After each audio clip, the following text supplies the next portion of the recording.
During Thanksgiving, my Dill threw a plate at me after I refused to let her parents move into my house. "You old selfish man," she said, and my son added, "Don't call me your son anymore." I just smiled, got up, and called my brother. Phase 1 complete. The police arrived. The silence at the table felt deliberate, rehearsed. I'd brought wine, a decent Cabernet, and a pecan pie from the bakery Herbert used to love as a kid. Both sat untouched on the kitchen counter. Beulah carved the turkey with mechanical precision, her jaw set tight. Herbert wouldn't meet my eyes. Something was wrong. I'd felt it the moment I stepped through the door 20 minutes earlier. The house, a modest rental in Tempe they'd moved to 6 months ago, smelled right, looked normal. Roasted turkey, sweet potatoes, the usual. Thanksgiving spread, but the temperature was all wrong. Cold despite the Arizona heat outside. "Pass the rolls, please," I said, keeping my voice neutral. Herbert fumbled with the basket, nearly dropped it. His hands trembled slightly as he set it beside my plate. Beulah watched him with the focused intensity of a handler, watching a trained dog perform. "Your father asked for rolls, Herbert." Her tone was silk over steel. "Right, sorry. Here you go, Dad." I took one, buttered it slowly. 35 years as a prosecutor taught me patience. Taught me to wait for suspects to reveal themselves. Whatever this was, it would come out soon enough. They always told you eventually. They couldn't help themselves. Beulah set down her knife. "My parents are packing their things to move into your house." The butter knife paused halfway across the roll. I looked up. "Excuse me?" "They're losing their apartment." She said it like she was discussing the weather. Casual and final. "Your house has plenty of room. They'll move in by mid-December." Not a question, not a request, a statement of fact, delivered with the confidence of someone who believed the decision had already been made. "My house is not a hotel for strangers," I said. Beulah's fork froze midair. "Strangers? They're my parents. Your family. My family doesn't make decisions about my property without asking me first." The air shifted. Herbert cleared his throat, a nervous sound that echoed in the sudden quiet. He glanced at Beulah, then at his plate, then at some point over my left shoulder. "Anywhere but at me. Dad, come on." His voice came out thin, stretched. "It's just temporary. They really need help. And you've got 4 bedrooms sitting empty." "I've got 4 bedrooms that I paid for." I set down my fork carefully, aligned it with the edge of my plate. "That doesn't obligate me to house anyone." "That's not fair." Herbert's face flushed. "Family helps family." I turned to look at my son fully for the first time that evening. Really looked at him. Saw the boy who used to build model airplanes at the kitchen table, who called me after every law school exam to dissect his answers. That boy was gone. The man sitting across from me had made different choices. Had chosen a different alliance. "What exactly has Herbert done for you?" I kept my voice level, professional courtroom voice. Beulah's mouth opened, closed. She had no answer because there wasn't one. "My son lived in my Scottsdale house, the one I'd bought after 3 decades of prosecuting thieves and liars and people who took what wasn't theirs. He'd lived there rentree for 4 years. 4 years of mortgage payments I still made. 4 years of property taxes and insurance and repairs. 4 years of him promising it was temporary just until he got established. Just until they saved enough for their own place. 4 years of lies. You're alone in that big house." Beulah leaned forward, trying a different approach. Her voice softened artificially, coated in fake concern. "What do you need 4 bedrooms for? You'll die alone there. How I live and where I die is my decision. You're being cruel." The softness evaporated. "We're family. Family helps each other. Family asks. Family doesn't demand." I watched her face transform. The mask slipped.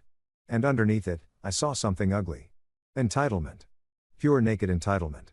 She'd expected me to fold. Expected gratitude for being allowed to exploit me further. Expected an old man who wouldn't fight back. Herbert shifted in his seat, positioning himself closer to his wife. The physical distance between us felt suddenly vast, unbridgeable. He nodded along with her words, silent agreement in every gesture. "You have to admit," he said quietly, "the house is big for one person. I worked 35 years for that house." I met his eyes. "I don't have to admit anything." The question crystallized in my mind as I looked at them across the table. The careful way Beulah had phrased her announcement. The lack of surprise on Herbert's face when I refused. The rehearsed quality of their arguments. They never planned to leave my house, did they? This wasn't about helping Beulah's parents. This was about control, about taking what they believed they were owed, about an old man who should know his place and accept whatever scraps of dignity they allowed him. I set my napkin beside my plate. Movements precise and controlled. The turkey had gone cold on my fork. The wine I'd brought sat unopened in the kitchen. None of it mattered now. Beulah's face darkened as she watched me. "You're a selfish old man," she said, each word dropping like a stone. "You have everything and give nothing." I looked at my son, waited for him to speak, waited for him to remember who raised him, who paid for his education, who gave him a place to live when he needed it. Waited for some sign of the boy who used to be there. Herbert looked away. The silence stretched between us, thick and poisonous.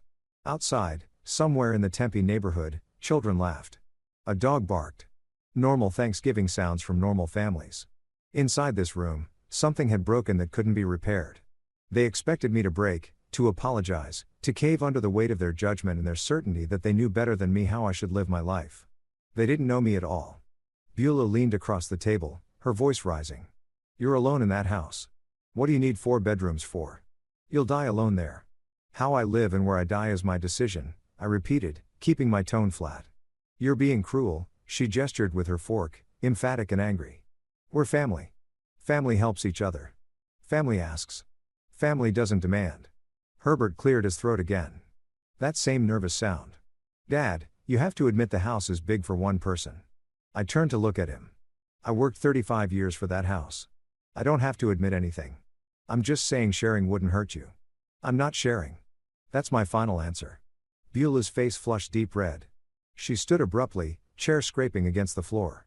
"You're a selfish old man. You have everything and give nothing." I remained seated, calm. "I gave your husband 4 years of free housing. I'd say that's something." The truth landed like a slap. Beulah's expression twisted, fury and shame wearing across her features. Herbert looked at his plate, at the wall, anywhere but at either of us. "Old egoist." Beulah screamed, her hand shot out, grabbed her dinner plate. Time seemed to slow as she lifted it above her shoulder, food still on it, gravy dripping. I leaned sideways. The plate sailed past my head so close I felt the air displacement. It exploded against the wall behind me. Ceramic shards scattered across the floor. A piece of turkey slid down the wallpaper. Gravy splattered in a wide arc. Nobody moved. Nobody apologized. Herbert stared at the broken pieces on the floor, expression unreadable. Beulah stood panting, chest heaving, hands clenched at her sides. No remorse on her face, only righteous fury. The silence rang louder than the crash. I straightened in my chair, adjusted my collar. My heart beat steady, calm. I'd prosecuted violent offenders for decades. Seen worse than a thrown plate. Much worse. This was theater. Amateur theater at that. Herbert finally looked up. Not at me. At his wife. Some silent communication passed between them. He stood slowly, moved to her side, positioned himself shoulder to shoulder with her, a united front. When he spoke, his voice was cold, practiced. The words came out smooth, like he'd rehearsed them. "Don't call me your son anymore." I met his eyes, waited. "You're not my father." There it was, the final card played. The ultimate manipulation. He expected tears, expected pleading, expected an old man desperate for his son's love to cave under the weight of rejection. "If that's how you want it," I said quietly. Herbert blinked, thrown. That wasn't the script. Beulah's mouth pressed into a thin line. I stood, movements deliberate and controlled. Pushed my chair back under the table. Habits from a lifetime of discipline. Walked calmly toward the kitchen. No rush, no stumbling. My legs were steady. My hands didn't shake. Behind me, I heard Beulah whisper something sharp to Herbert. Heard him whisper back. They thought they'd won. Thought the old man was retreating, defeated. They were wrong. I pulled my phone from my pocket. Scrolled to Alfred's contact. My younger brother, the notary and property lawyer, the one who'd warned me 6 months ago when Herbert and Beulah moved out of my Scottsdale house without giving up their keys. The one who'd said, "Amos, they're playing you. Let me prepare something just in case." I'd resisted then. Hoped I was wrong about my own son. Hoped family meant something. I wasn't wrong. Family meant nothing to Herbert. Not anymore. The phone rang twice. Alfred picked up immediately. "How'd it go?" His voice was careful, controlled. "Exactly as you predicted." I kept my voice steady. "Matter of fact, activate the plan.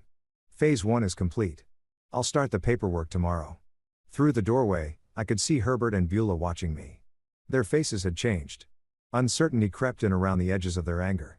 They had expected crying or yelling or desperate attempts at reconciliation. Instead, they got this. A calm phone call, cold efficiency, no emotion at all. Good. Let them wonder. Perfect, I said to Alfred and ended the call. I slipped the phone back into my pocket, looked through the doorway at my son and his wife.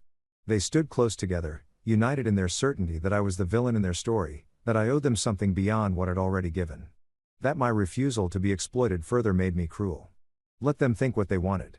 The game had changed. They just didn't know it yet. I walked toward the front door, passing through the dining room without hurrying.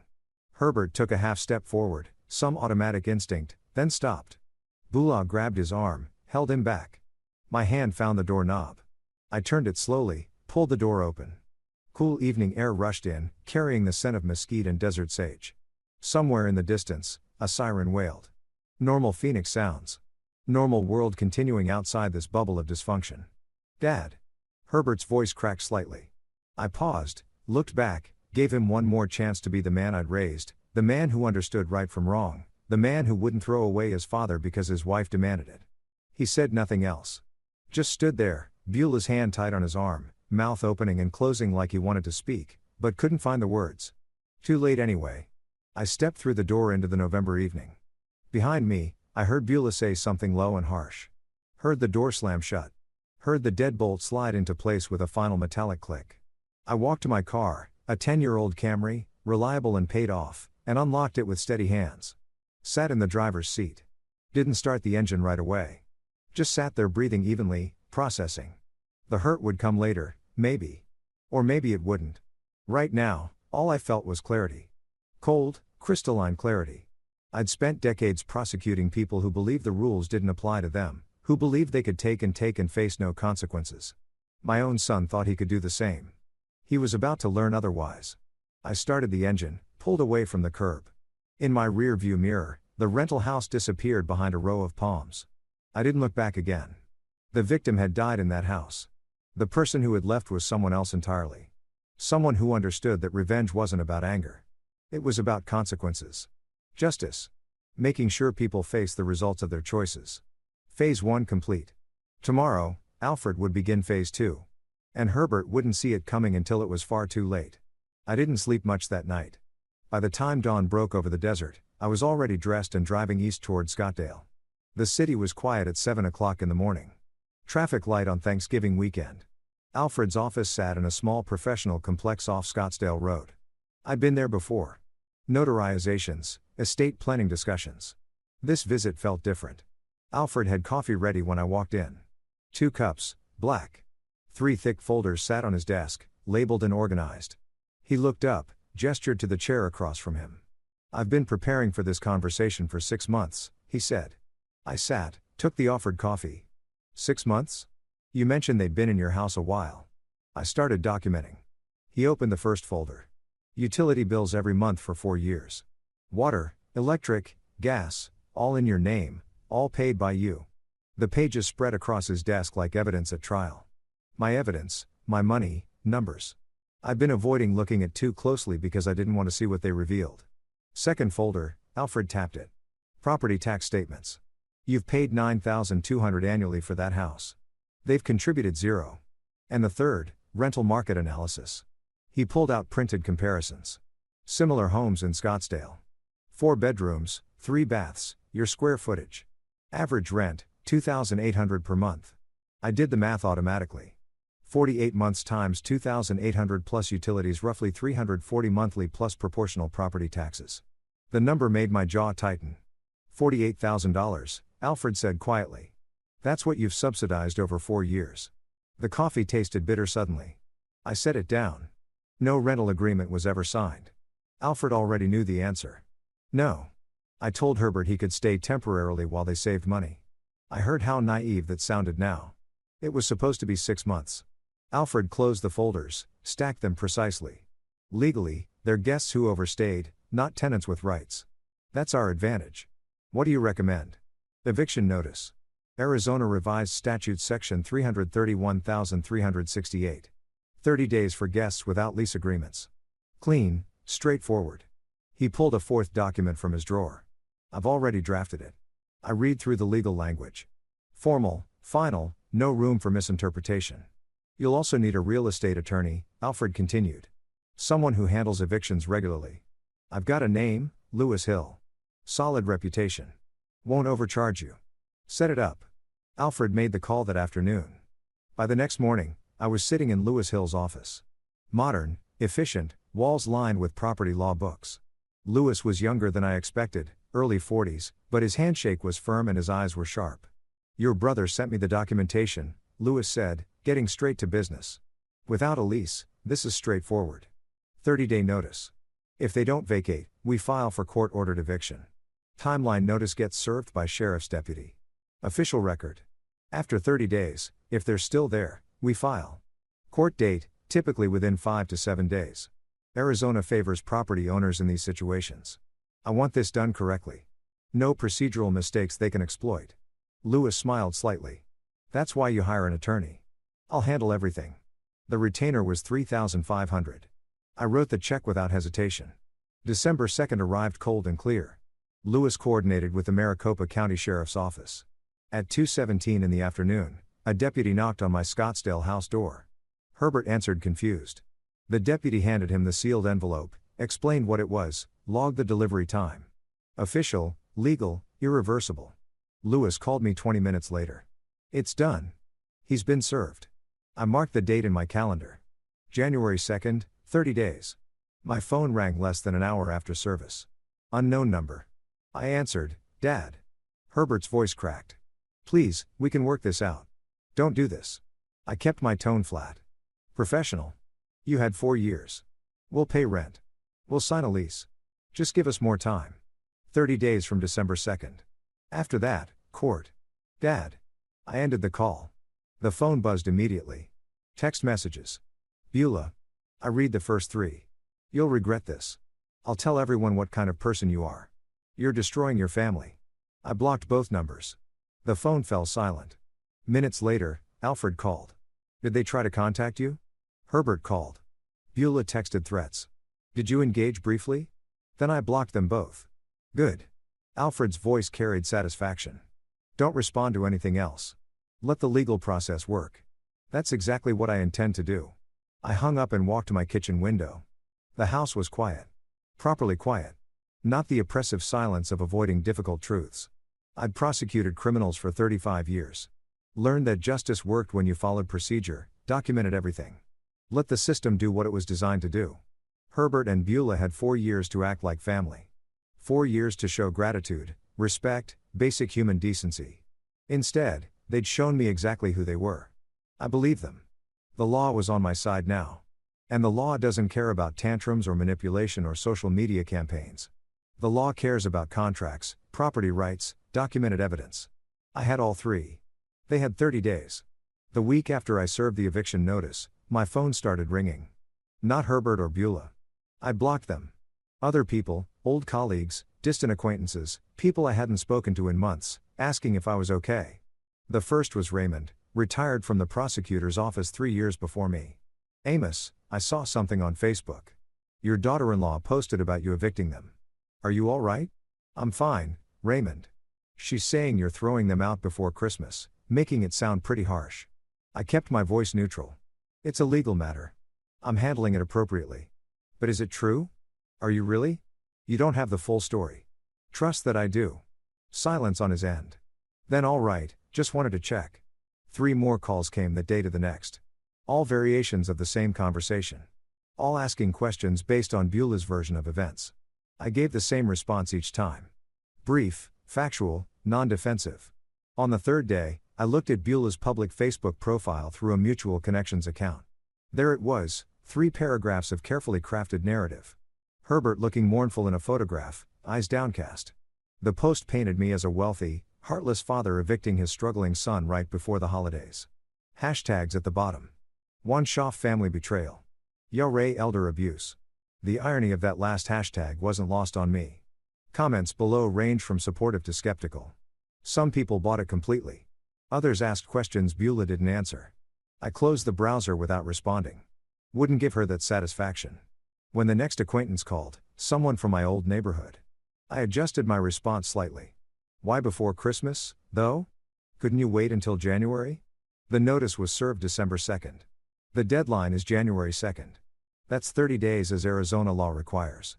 Still seems harsh. You're entitled to your opinion. That shut down most arguments. Facts, not emotion. Legal requirements, not personal justifications. December the 16th, Alfred called. Herbert contacted me. Wants to meet with you. What about? He said to talk, work something out, his words. I considered refusing, then reconsidered. One more chance. One final opportunity for Herbert to speak his piece like a man. Fine. Coffee shop in Old Town. Thursday afternoon, 3 o'clock. He comes alone. Are you sure that's wise? Probably not, but I'll hear what he has to say. December 18th arrived overcast and cool. I reached the coffee shop 5 minutes early, ordered black coffee, took a corner table with clear view of the entrance. Herbert arrived exactly on time. Beulah walked in behind him. My jaw tightened, but I didn't stand. Didn't leave. Just watched them approach. Herbert looking nervous. Beulah defiant. They sat. Herbert spoke first. Words rushing out. Dad, please listen. 6 more months. We'll pay $500 a month. We'll sign an official lease. Legal and everything. Beulah added, that's fair. That's reasonable. Any landlord would accept it. I sip my coffee. Let them finish. Then any landlord wouldn't have given you 4 years rentrée. Herbert's face flushed. We know. We took advantage. We're sorry, but we're asking 30 days court if necessary. Beulah leaned forward. 6 months isn't unreasonable. We're offering to pay $500 a month. I kept my voice level. Market rate for that house is $2,800. Your offer is insulting. It's what we can afford. Then you can't afford to live there. Herbert tried again. We made mistakes at Thanksgiving. We were emotional. Said things we didn't mean. You told me I wasn't your father. You meant it. Silence. Herbert looked at his hands. Beulah's face darkened. This is revenge, she said, voice rising. You're punishing us because we hurt your feelings. No, this is consequence. Learn the difference. She stood abruptly, chair scraping. Other customers turned. You're a bitter old man. You can't accept that Herbert chose me over you. I stood too, calm and controlled. Placed a $10 bill on the table beside my untouched coffee. January 2nd, I said, looking only at Herbert. I walked toward the door. Behind me, Beulah's voice rose higher, accusations blending together. Herbert didn't follow, didn't defend me, didn't do anything except sit there, shoulders slumped, defeated. I pushed through the door into cold December air, walked to my car, sat in the driver's seat for a moment before starting the engine. Through the coffee shop window, I could see Herbert still at the table, head in his hands. Beulah stood over him, arms crossed, face red, mouth moving rapidly, probably blaming me for her outburst, for their situation, for everything except their own choices. I felt nothing. No pity, no anger, just absolute certainty. They would not leave voluntarily. January 2nd would arrive and they'd still be in my house, still believing somehow this would work out in their favor, still thinking I'd cave under social pressure or family sentiment or Christmas spirit. They didn't understand. This wasn't about holidays or emotions or public opinion. This was about property rights, legal boundaries, and consequences for exploitation. The court would make them leave. Simple as that. I started the engine and drove home through Scottsdale's quiet streets. Christmas lights decorated houses I passed. Wreaths, inflatable decorations, trees visible through windows. Normal families preparing for normal holidays. I'd have a quiet Christmas alone.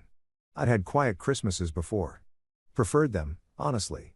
No drama, no false cheer, no pretending everything was fine when it clearly wasn't. My house, my real house, the one I actually lived in, would be peaceful, clean, mine. And come January, the Scottsdale house would be mine again, too. All of it. Legally, finally, permanently. Christmas came and went. I spent it alone, which suited me fine. The day after, Alfred called. You need to see what I found. Can you come to the office? His tone told me everything. This wasn't good news. December 27th, I sat across from Alfred as he spread new documents across his desk. 3 folders this time, each thicker than the last. Coffee steamed between us, untouched. I've been digging into Herbert's finances, Alfred said, preparing for potential court challenges. You need to see this. He opened the first folder, credit reports. 7 different credit cards, all near or at their limits. The numbers climbed steadily. 8,000, 11,000, 13,000. My eyes found the total at the bottom. 47,000 in credit card debt. I kept my voice level. That's just the credit cards. Alfred opened the second folder. Auto loan on that Dodge Charger. He drives. 31,000 remaining. 3 missed payments. Repossession notice dated December 15th. I did the math automatically. 78,000 so far. There's more. Alfred slid bank statements across regular transfers to offshore gambling sites. 12,000 over 2 years that I can track online poker. My hands tightened on the folder edges. Herbert had a gambling problem. How would I miss that? Because you weren't looking, Alfred said, reading my expression. He hit it well. Probably hit it from Beulah, too. Initially 90,000 in debt. The number felt obscene. We're not done. Alfred produced a loan application from the third folder. Beulah took out 18,000 in Herbert's name last year. Personal loan purpose listed as business investment. I examined the signature. Did he know? Alfred shrugged. That signature looks questionable. Might want a handwriting analyst, but I doubt it matters now. He showed me a receipt stapled to the back. Instagram influencer courses, marketing seminars, motivational coaching programs, $18,000 in 4 months, all worthless. $108,000. I set the document down carefully. Combined debt. That's catastrophic for 2 people earning what they earn. Alfred paused, his expression darkening further. But there's one more thing, the worst thing. He pulled a separate folder from his drawer marked critical in red ink. Inside was a mortgage refinancing application dated June 2023. My address listed at the top. I scanned down to the applicant information. Herbert Wright listed as co-owner. My vision narrowed. What is this? He tried to refinance your house. $400,000 cash out refinance. Claimed he was co-owner. The bank required ownership documents. He couldn't provide them. Application rejected in 2 weeks. I read through the form again, slower this time. Every line felt like betrayal written in ink. My son had tried to steal my house. Not ask, not discuss, steal. He actually filed this. My voice sounded distant to my own ears. Yes. And when it failed? Alfred leaned forward. Think about the timeline. June 2023. Refinancing rejected. By late 2023, they're talking about Beulah's parents moving in, creating more occupants, more claim to the property. The pieces aligned with terrible clarity. It was planned. All of it, I think. So, 4 years establishing residency, then the refinancing attempt. When that failed, they needed another angle. More people in the house makes eviction harder. Strengthens any future claim. I stood, walked to Alfred's window. Below Scottsdale Road carried normal traffic, normal people living normal lives, not discovering their children had been planning theft for years. They never intended to leave, I said quietly. No. And if you died first? Alfred didn't finish. Didn't need to. If I died, they'd have claimed the house was theirs. 4 years of residency, no written agreement, possession is 9/10N of the law. They'd have fought any legal challenge from the estate, tied it up in court for years. I turned back to Alfred. What else do I need to know? That's everything. The debt is documented. The refinancing attempt is documented. The gambling pattern is documented. If they try to claim hardship in court, we have evidence of why they're in hardship. Will we need this for the eviction hearing? Probably not. Eviction is straightforward. No lease, no rent paid, proper notice given. But if they make allegations about you or try to claim some verbal agreement, Alfred tapped the folders. We have ammunition. I gathered the folders, each one a weapon for the coming battle. My coffee had gone cold. I hadn't touched it. They don't know you have all this, Alfred said, walking me to the door. Good. They think they're just fighting an eviction. I looked at him. They're not fighting an eviction. They're fighting a prosecutor with 35 years of experience building cases against people who take what isn't theirs. Alfred smiled grimly. Lewis filed the court papers yesterday. Hearing is January 16th. I'll be ready. I drove home through quiet postal streets. Christmas decorations still hung on houses, looking tired and slightly sad. The season of goodwill and family togetherness had ended. Reality reasserted itself. In my living room, I spread Alfred's folders across my coffee table, reviewed each document again, the credit card statements showing systematic maxing out. The gambling transfers steady as clockwork. The influencer course receipts, each one more absurd than the last. The refinancing application with its audacious lie. My son owed $108,000. My son had gambling addiction. My son had tried to steal my house. These were facts. Documented, verified, undeniable facts. The Herbert I'd raised, the boy who built model airplanes, who called after exams, who once had integrity, that Herbert was gone, if he'd ever really existed. This Herbert, the one revealed in these documents, was someone I didn't know, someone I didn't want to know. The court date was January 16, 19 days away. I'd be ready, more than ready. The 2 weeks between New Year and the hearing moved slowly. I reviewed documents each evening. Lewis prepared our case. When January 16 arrived, I dressed in my courtroom suit, the same one I'd worn for 35 years, and drove downtown. I reached the Justice Court at 8:20. Lewis waited near the courtroom door, briefcase beside him. "Ready?" he asked. I nodded. Through the hallway window, I saw Herbert and Beulah arrive in the parking lot. Even from this distance, the tension was visible. Beulah gestured sharply. Herbert's shoulders slumped. They entered the building at 8:45. Beulah's eyes found mine immediately. Pure hatred radiated from her. Herbert wouldn't look at me, just stared at the floor, hands shoved in his pockets. The bailiff called our case at 9:03. Inside, the courtroom was exactly what I expected. Standard civil court. Judge's bench, 2 tables, minimal seating. The fluorescent lights hummed overhead. Everything was beige and official and impersonal. Perfect. Judge Martinez reviewed the file, then looked up. "This is a forcible entry and detainer action. Mr. Wright, you're represented by counsel. Mr. and Mrs. Wright, you're self-represented." Herbert nodded. "Yes, Your Honor." "Do the defendants wish to respond to the eviction action?" Beulah stood immediately. She dressed carefully. Conservative blouse, minimal makeup, highlighting her eyes for maximum sympathy effect. "Your Honor, my father-in-law promised he'd always take care of us. We trusted him completely." Her voice cracked on cue. "Our children depend on their grandfather. This eviction will traumatize them emotionally." Judge Martinez looked at the file. "How many minor children reside at the property?" Beulah hesitated. 2? "I mean, emotionally, they're like his children." I asked about minor children living at the property. "The file lists no dependents under 18. "I meant, please sit down, Mrs. Wright." Beulah sat, face flushing.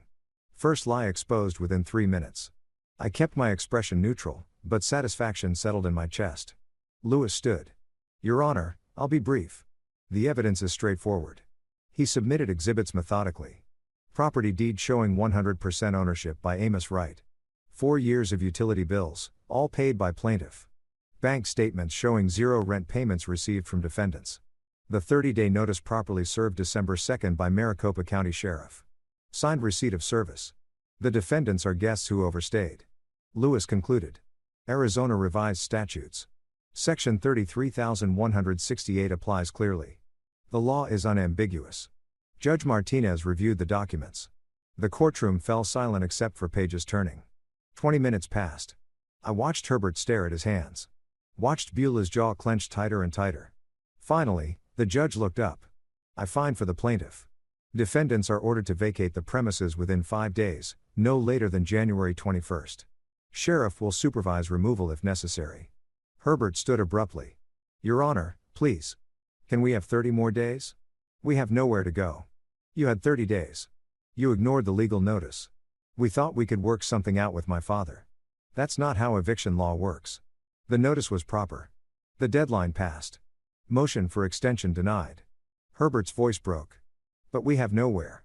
The gavel struck. "You should have considered that before ignoring a legal eviction notice." 5 days. Next case. Beulah erupted. "This isn't over. You're a monster." She whirled toward me. "You'll regret this." I stood, met her eyes directly. My voice came out level and clear.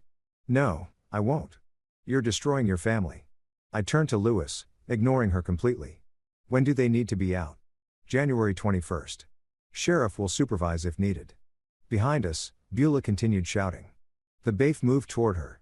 Herbert grabbed her arm, pulled her toward the exit. Her voice echoed down the hallway even after the courtroom door closed. Lewis gathered the exhibits. "That went exactly as expected." "Yes, it did." 5 days later, January 21 arrived cold and bright. I drove to my Scottsdale house at 9:30. The sheriff's vehicle was already there. 2 deputies standing on the lawn. Mr. Wright, the senior deputy, checked his clipboard. "We're here to supervise the eviction. You just need to observe. Confirm when they're gone." I nodded, staying near my car, keeping distance. At 10 o'clock, Herbert and Beulah emerged with the first load of boxes. A rental truck sat in the driveway. Beulah's sedan beside it. They worked in tense silence, carrying boxes, loading furniture. 2 hours for the first trip. They returned at 1 o'clock for the second load. Less furniture this time, mostly boxes. By 3 o'clock, the truck was packed. Herbert approached me. I straightened, ready for anything. "Dad." His voice was barely audible. "I'm sorry for everything." "Goodbye, Herbert." "Can't we?" "Goodbye." His face crumbled. "I'm still your son." I looked at him. Really looked at him for what I knew was the last time. "No, you're not." From the truck, Beulah yelled, "Herbert, let's go." He turned away. Climbed into the passenger seat. The truck pulled out of the driveway, Beulah's sedan following. They drove away toward Tempe, toward her parents' cramped apartment, toward whatever life they'd built on lies and debt. The senior deputy approached. "Property is yours again, sir." "We'll note the time as 3:17 p.m. He handed me an envelope. "New keys, locks were changed per your attorney's request." "Thank you." The deputies left. Their vehicle disappeared down the street. I stood alone in the driveway, looked at my house, finally mine again. I unlocked the front door with the new key, stepped inside, empty. They'd left nothing behind except dust and silence. The walls held echoes of their 4 years. Arguments I hadn't witnessed, lies I hadn't heard, plans I'd almost fallen victim to. I walked through each room. Living room, kitchen, bedrooms, bathroom, all empty, all mine. The legal battle was won. The house reclaimed, justice served. But standing in that empty living room, I understood something clearly. I'd traded a son for justice. Some might say that was too high a price. I wasn't one of them. The house felt different now. Empty, yes, but also clean. Mine again. I'd spent the first week after the eviction scrubbing away their presence, repainting the master bedroom, replacing the living room carpet. By early February, I was ready for the next phase. Alfred called on February 3rd. Time to talk about compensation. I drove to his office that afternoon. He had spreadsheets ready, organized in neat columns. 4 years, 48 months, every dollar documented. "Market rate for a house like yours," Alfred said, tapping the first column. $2,800 per month times 48 months. I calculated automatically. $134,000 plus utilities, $340 monthly. That's another $16,000. Property taxes proportional share for 4 years, $36,800. The total sat at the bottom of the page, $187,520. "That's half what my house is worth," I said. "Nearly half," Alfred confirmed. "Now, the question isn't what they took, it's what we can realistically collect." "They're broke." "Exactly. Lewis suggests we sue for $50,000. Substantial enough to matter. Small enough that they might actually be able to pay over time. Creates a judgment that follows them for decades." I studied the numbers. They'd stolen $187,000. We'd sue for $50. The difference felt like mercy they didn't deserve. But Alfred was right. You can't squeeze blood from stone. "File it," I said. Lewis filed the civil complaint on February 10th. Unjust enrichment. Arizona law recognized it clearly. They'd received benefit at my expense without legal justification. The filing fee was $349. Service of process was arranged through a professional server. February 15th, both defendants were officially served. The clock started ticking. The phone calls began 2 days later. Raymond first. Amos Herbert called me. "He's desperate to talk to you. Can't you work something out?" "I have nothing to say to him. He's your son. He was my son. Now he's a defendant in a civil lawsuit. My attorney handles communication with defendants." "That's cold." "That's appropriate." Raymond hung up. 2 more calls came that week. An old neighbor, a former colleague, all with the same message. Herbert wanted to talk, wanted to negotiate, wanted mercy. My response never varied. "This is a legal matter. My attorney is handling it." The call stopped after the 3rd attempt. Word spread quickly enough. Amos Wright would not be moved. February 18th, Alfred received a certified letter. He called me immediately. "Beulah sent me a letter. 3 pages. Threats mostly." "What kind of threats?" "She'll appeal everything. Claims you're harassing them. Says she's getting a real lawyer." He paused. "Should I respond?" "Professionally, let her know appeals cost money." Alfred's written response was 1 paragraph. I asked him to read it to me. "Mrs. Wright, you are welcome to appeal or engage additional counsel. Please note that unsuccessful appeals will result in additional court costs which may be assessed against you. She didn't write again. February 25 arrived cold and clear. I was reading in my living room at 11:40 when I heard shouting from outside. I went to the window. Herbert stood on the sidewalk, illuminated by street light. "Dad, I know you're in there. Please just talk to me." Neighbor's lights turned on. Mrs. Chen across the street peered through her curtains. Herbert's voice carried through the quiet neighborhood, desperate and slurred. I didn't open the door, didn't shout back. I picked up my phone and dialed 911. "There's a man outside my house yelling and refusing to leave." Police arrived in 6 minutes. 2 officers. By then, Herbert was crying, begging them. "That's my father. I just want to talk to him." One officer came to my door. "Do you know this man, sir?" "Herbert Wright, my former son. We're involved in civil litigation. I don't want him. We'll issue a warning.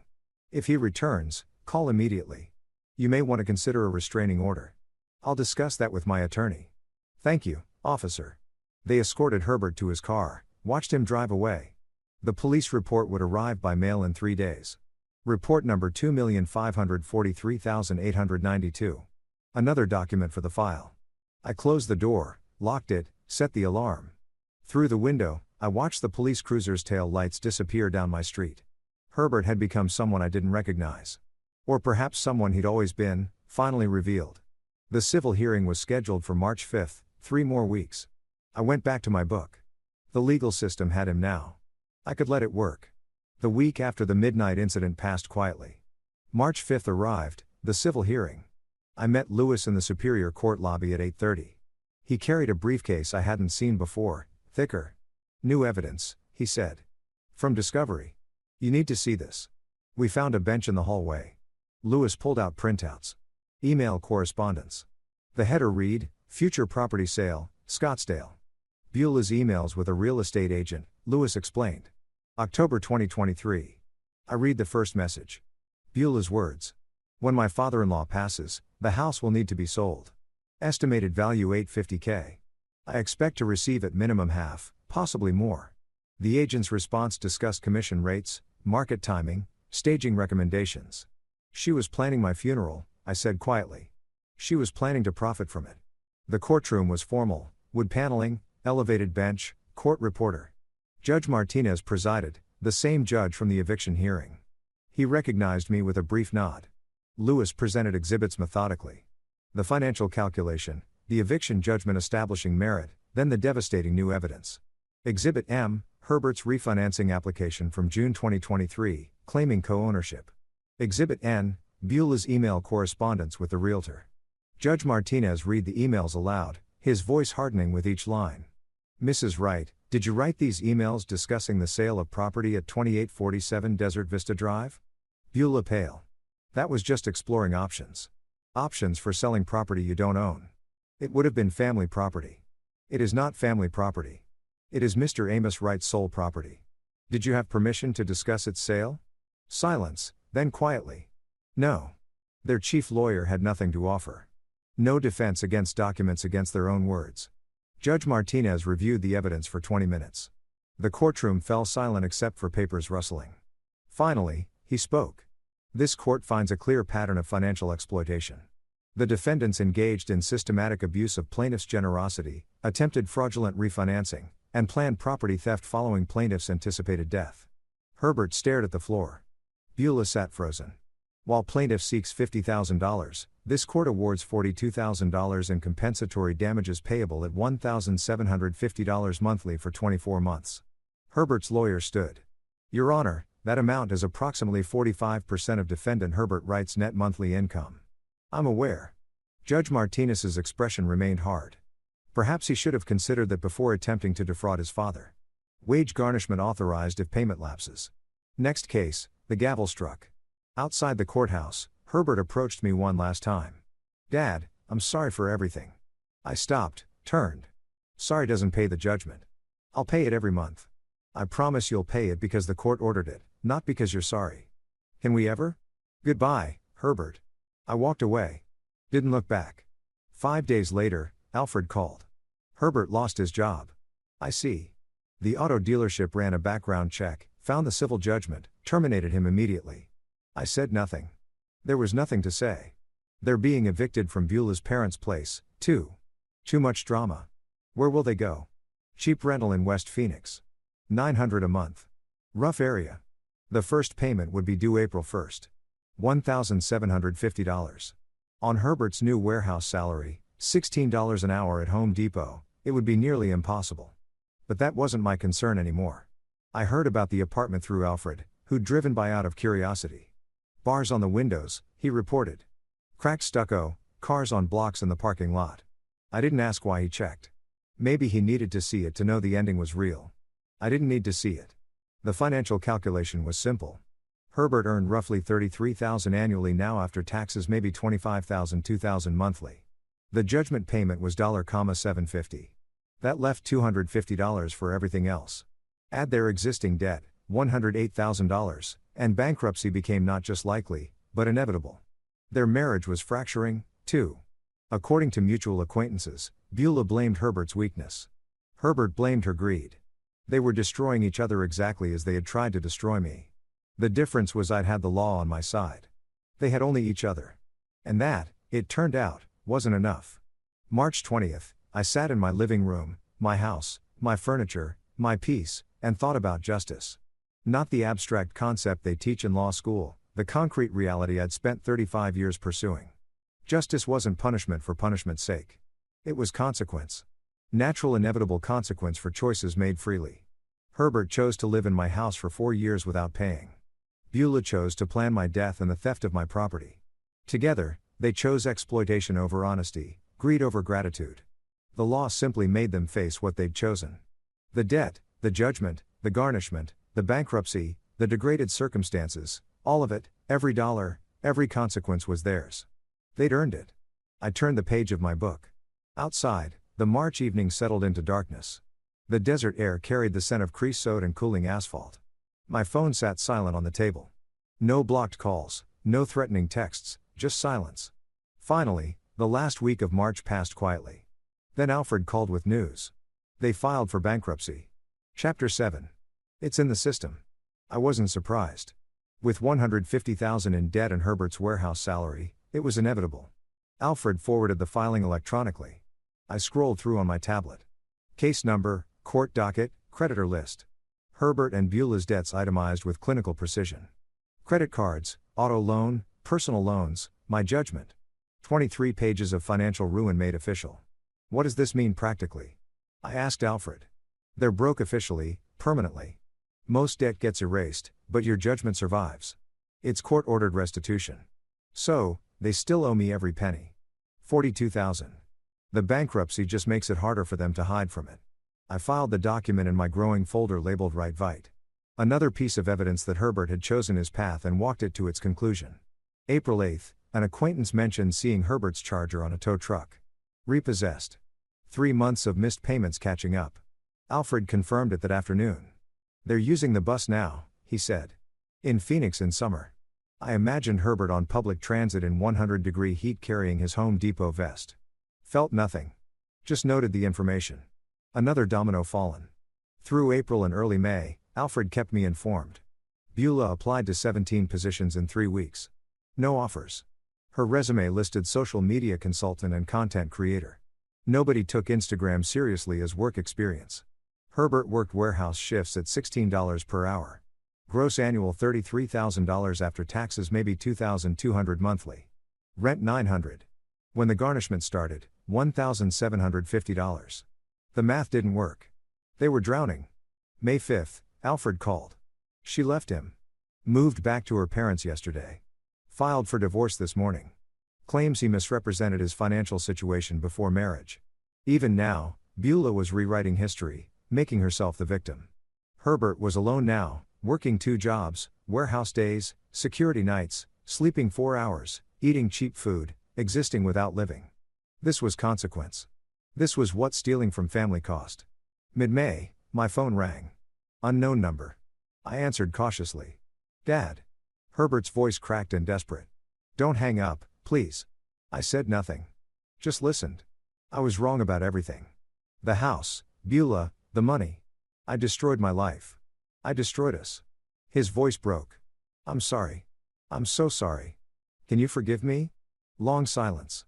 I considered my response carefully. You made your choices, Herbert. Every step, you chose Beulah over me. Greed over integrity. Theft over honesty. Now you live with those choices. But I'm your son. No, you're not. I ended the call, set the phone down, stared at it for a long moment, then went back to my book. I sat for a long time after that call. The house was quiet. No triumph, no vindication, just silence. I'd chosen justice over family, principle over blood. Herbert was alive somewhere in this city, working night shifts, sleeping on a mattress in a studio. I could have helped him, could have forgiven, forgotten, moved on. But that would have meant accepting theft, lies, betrayal. Would have meant teaching him that family means no consequences. I stood, walked to the kitchen, poured bourbon. Outside, the desert sun was setting, painting everything gold and amber. Justice, I thought, doesn't feel like victory. It feels like completion, like closing a book you'll never read again. The bourbon burned going down, warm and final. Tomorrow, I'd wake up, make coffee, read the paper, live my life. The ending was also the beginning. The days after Herbert's call, I focused on what I could control, the house, my house. I hired contractors, chose paint colors, replaced what they damaged or worn. By late May, transformation was underway. The contractors painted every room. Desert sand in the living room, sage green in the bedroom, colors warm but neutral, peaceful, like starting over. They replaced carpets, updated fixtures, changed every lock, new deadbolts, window latches, garage code different. A security company installed cameras at entry points, motion sensors, monitoring service. $2,400 for peace of mind. Mid-June when the work finished I walked through each room, touched walls, tested locks. The house felt lighter, clean, mine again in every sense. Total investment $10,400 worth every penny. Early June I met with my financial advisor. I want to donate $50,000 to charity. I said elder abuse prevention. He suggested several organizations I researched, chose the Arizona Foundation for Elder Justice. They provided legal aid to elderly victims of family exploitation. The donation was anonymous. I didn't want recognition, just wanted my suffering to have purpose. The foundation director called to thank the anonymous donor. I listened without identifying myself, then hung up. Something shifted inside me. The pain meant something. It would protect others. That was enough. Alfred started coming by Tuesdays and Thursdays. We played chess on my patio, drank coffee, sometimes bourbon, talked about books, politics, old cases from the prosecutor's office. Never Herbert, never the lawsuit, just brothers enjoying each other's company. One evening, Alfred moved his bishop and said, "You did the right thing, you know." I did the necessary thing. Same thing. We sat in comfortable silence, watching monsoon clouds build over the mountains. This was family. The family that remained when pretenders were stripped away. July 15th. My bank statement showed a direct deposit. $1,750. Description, wage garnishment. Right. Herbert M. First payment under court order. I stared at the line item. Herbert's paycheck 45% smaller now. A life calculated in deductions. I didn't feel satisfaction. Didn't feel revenge. Just transferred the money to a separate savings account labeled Legal Reserve Fund. The system worked. That was all. Just gears turning, justice automated. August 31st, my 68th birthday. Small gathering on my patio. Alfred, 3 retired prosecutors. 1 old defense attorney who'd become a friend. Steaks grilled, wine poured, stories shared. Raymond, who tried to mediate months ago, asked carefully, "How's Herbert doing these days?" Silence fell around the table. I sat down my bourbon. I don't have a son. Not angry, not sad, just factual. Raymond nodded. Changed the subject. Later, after guests left, I sat alone. Sunset painted the desert gold and red. 68 years old, 35 years as a prosecutor, 8 years widowed, 0 sons, 1 brother, 1 house, 1 peaceful evening. I thought about the journey. Thanksgiving dinner to August sunset. 9 months of legal warfare. Herbert's life destroyed. My family reduced to its honest core. Some would say I was too harsh. That family should forgive anything. But family isn't just blood. It's trust, respect, integrity. Herbert had none of those. So, he wasn't family. Simple as that. I was 68. I had good years left. I'd spend them with people who valued me, not people who saw me as an asset to exploit. That wasn't cruelty. That was wisdom. The desert night cooled.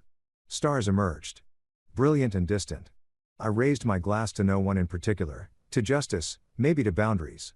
To the hard truth that some relationships cost more than they're worth. Herbert was out there somewhere in this city, sleeping in a motel, waking for night shifts. I could have forgiven him, could have let it all go, but that would have meant teaching him that family means no accountability. Better he learned the harder lesson. Actions matter. Choices define us, and sometimes love means letting someone fall. I finished my bourbon as the last light faded from the western sky. Justice isn't always sweet, but it's always necessary.